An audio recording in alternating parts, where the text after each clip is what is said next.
Olá pessoal, nessa nossa aula a gente inicia um ciclo de videoaulas sobre farmacologia, compreendendo conceitos e a função da farmacologia para a enfermagem. Inicialmente, convém a gente tratar aqui a respeito de alguns dos aspectos que envolvem farmacologia. A farmacologia, o termo farmacologia deriva de fármaco e logos, que significa estudo dos fármacos. Na compreensão da farmacologia, a gente vai estudar a interação de drogas com organismos vivos e também a propriedade dos medicamentos e os seus efeitos nos seres vivos. O fármaco é considerado fármaco qualquer substância que altera a função do organismo. Ele tem capacidade de alterar alguma função do organismo vivo. E ele é utilizado no tratamento de doenças com princípio curativo ou princípio sintomático, para tratar, para aliviar determinados sintomas resultantes de algumas doenças.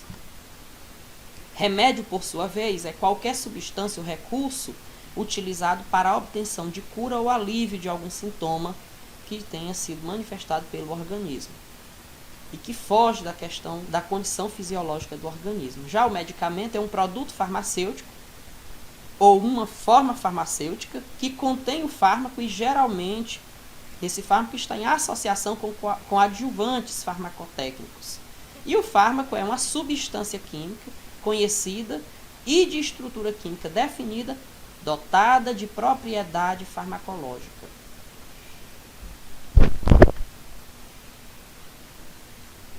A droga, por sua vez, é toda e qualquer substância natural ou sintética, ou seja, ela pode ser obtida por vias naturais, extraída diretamente da natureza, ou por via sintética, quando ela é produzida em laboratório, quando ela é passiva de algum processo de manipulação. E que, ao ser introduzida no organismo, ela vai modificar a função do organismo, com exceção para os alimentos.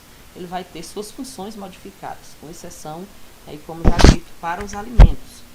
A farmacologia, ela se subdivide em diversas áreas: farmacognosia, farmacotécnica, farmacologia clínica, farmacocinética, farmacodinâmica, a toxicologia, a farmacogenômica, enfim, são diversas as áreas e a gente estuda um pouco de cada uma delas, entendendo as principais e a importância para o estudo da enfermagem. A farmacocinética, ela vai estudar a movimentação, ou seja, a ação dos medicamentos no organismo. A absorção desse medicamento, de que modo ele é absorvido, que via de absorção, qual é a via de absorção desse medicamento, desse fármaco pelo nosso organismo. Então, onde é que ele vai ser absorvido? Isso tem a ver também, é claro, com a via na qual ele vai ser administrado. Por exemplo, se um medicamento, a sua condição de absorção é no estômago, é natural que a gente faça que a forma de administração desse medicamento seja pela via oral. Se esse medicamento, por sua vez, ele precise ser absorvido por um músculo, naturalmente, a via de administração dele tenderá a ser a via intramuscular, e assim sucessivamente. Então, isso precisa ser observado, também como precisa também ser observado o que alcance a gente deseja ter com aquela medicação e também o ritmo de celeridade que a gente precisa adquirir na administração desse medicamento. A farmacocinética também estuda, além da absorção, a distribuição desse fármaco. Distribuição desse fármaco pelo organismo, a biotransformação, ou seja, de que modo o nosso organismo vai estar manipulando esse medicamento, esse fármaco que vai estar sendo administrado no nosso organismo, e também a via de eliminação. Essas vias de eliminação podem ser pela via sudorípara, pode ser pela via urinária, enfim. Ele vai ter os metabólicos tóxicos desse medicamento, os metabólicos tóxicos desse medicamento, eles vão ser eliminados por alguma dessas vias. Uma delas tende a ser a via urinária, depois de manipulado pelo fígado, que é um dos órgãos que participa nessa manipulação, nessa biodegradação, nesse processo de biodegradação no organismo. A farmacodinâmica subentende-se aí a ação desse medicamento, o local de ação, o mecanismo de ação que envolve, se ele vai ter uma ação de neutralização, se ele vai ter uma ação de inibição ou uma ação de estimulação de determinado órgão de nosso organismo. Que princípios ativos a gente vai estar buscando e quais são os efeitos desse medicamento após a sua administração. O fármaco, ele tem a ver com o princípio ativo da medicação, ele vai buscar desenvolver um princípio ativo no nosso organismo. Para isso a gente precisa de um receptor, que é um componente de uma célula que interage com a droga e dá início a uma cadeia de eventos bioquímicos que levam aos efeitos observados do fármaco. Então, receptor, uma estrutura do nosso organismo que vai atuar combinando-se a esse medicamento para que ele possa desenvolver uma ação no nosso organismo.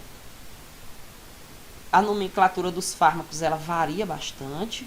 Nós temos diversas formas de denominar esse fármaco. A gente vai encontrar ele pelo nome químico, pelo nome genérico e também pelos nomes comerciais que a gente identifica esse medicamento, e geralmente é a forma de prescrição mais comum e é como a gente o encontra disponível no mercado farmacológico, ou seja, nas farmácias. Por exemplo, o medicamento que a gente tem 7-cloro, 1,3 de hidro 1-metil, 5-fenil, 2H1, 4-benzodiazepine, 2-zona. Simplesmente para dizer, esse é o nome químico do medicamento que genericamente se conhece como diazepam. E o nome comercial, a gente tem algumas variações, como Gempax, Valium, Calmociteno. Então são várias as denominações, como também varia a dipirona, que você vai encontrar como fórmula comercial, como nome comercial de Baralgin, Comel, Novalgina. Então são variações que a gente vai identificar. O nome químico geralmente não se utiliza na prescrição por conta justamente da complexidade, até para a compreensão daqueles que vão estar dispensando esse medicamento. Os ensaios clínicos são as etapas que vão envolver toda uma fase de testagem para que uma medicação ela fique disponível no mercado. Na fase 1, por exemplo, os ensaios para o ser humano, para a administração de uma medicação no ser humano, ela passa pela fase 1, fase 2, pela fase 3 e fase 4.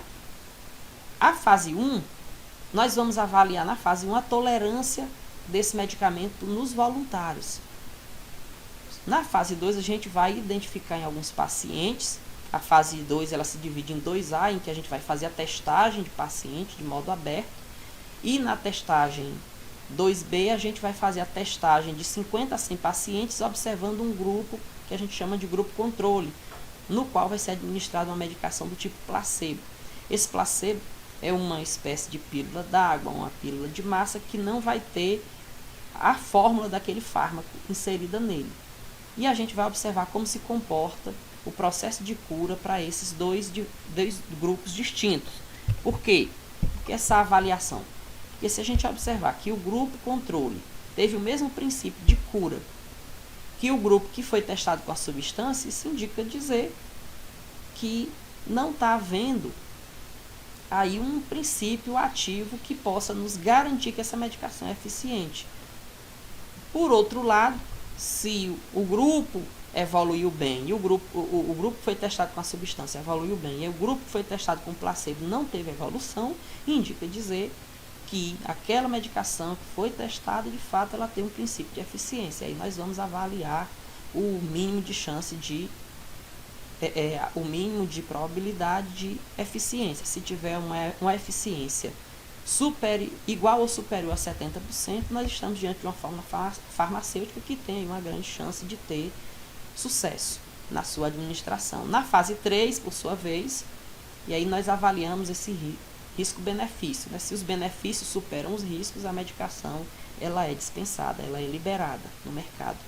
Na fase 3, nós vamos fazer uma testagem maior de pacientes, depois de avaliar esses grupos de pessoas, depois de ter esse grupo controle, identificar o risco-benefício. A gente avança para a fase 3, que é para identificar em um número maior de pacientes uma testagem em massa para avaliar a eficiência desse medicamento durante algum tempo na testagem em humanos, para avaliar se pode ou não liberar esse medicamento no mercado. Após a fase 3, concluindo-se pelo sucesso, nós avançamos para a fase 4, que é a liberação e para a comercialização dessa medicação. E, é claro, passa-se aí pelos órgãos de registros. No caso do Brasil, a Anvisa faz a liberação dessa medicação no mercado.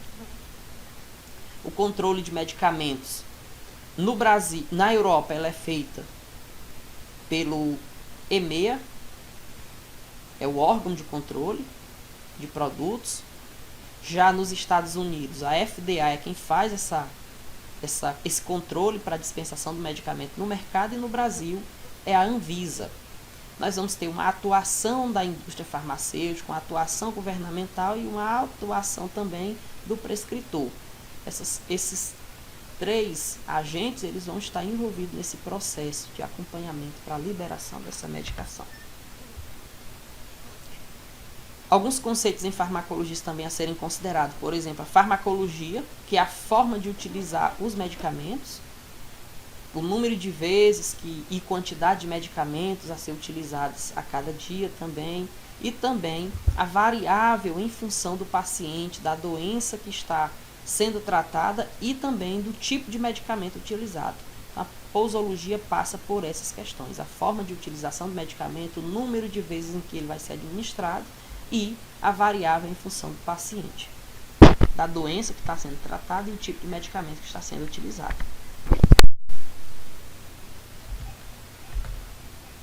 O efeito benéfico é o efeito desejável, aquilo que a gente deseja alcançar com o uso daquela medicação.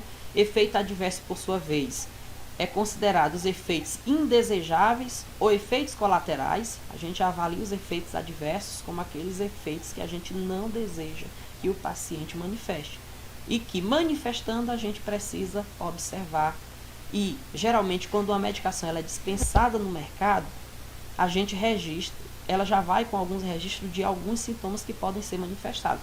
Se alguma dessas manifestações clínicas não foram manifestadas, ou que elas tenham sido manifestadas, mas alguma outra manifestação de sintomática, além daquelas listadas, seja manifestada pelo paciente na administração desse medicamento, a gente deve informar ao médico, e por sua vez informará ao órgão de controle de dispensação desse medicamento, para que sejam registradas como possível manifestação clínica relacionada àquela medicação. Os conhecimentos sobre o fármaco são essenciais para a utilização racional da droga. E o efeito placebo é a ação que não decorre da atividade farmacológica.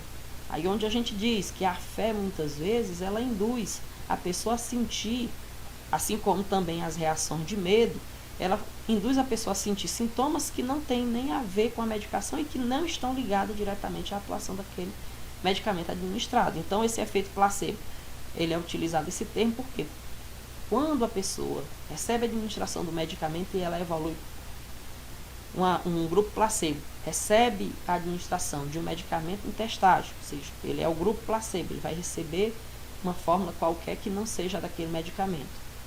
Pode ser uma pílula de massa e de repente ele diz que se sentiu melhor, então tem muito a ver com fé, muito mais a ver com a fé, com aquele sentimento de que vou me curar desse sintoma, do que com aquele de fato que está relacionado com o princípio ativo da medicação. Então, por isso chamado de efeito placebo, porque a pessoa evolui para um sintoma ou evolui para a cura de um sintoma, de um problema, sem que aquela medicação administrada tenha relação com aquela doença. Então, isso também precisa ser observado na administração de medicamentos, se vai ou não haver um efeito placebo. A interação, por sua vez, é a alteração do efeito de um medicamento quando na presença de outra substância, outro medicamento ou alimentos.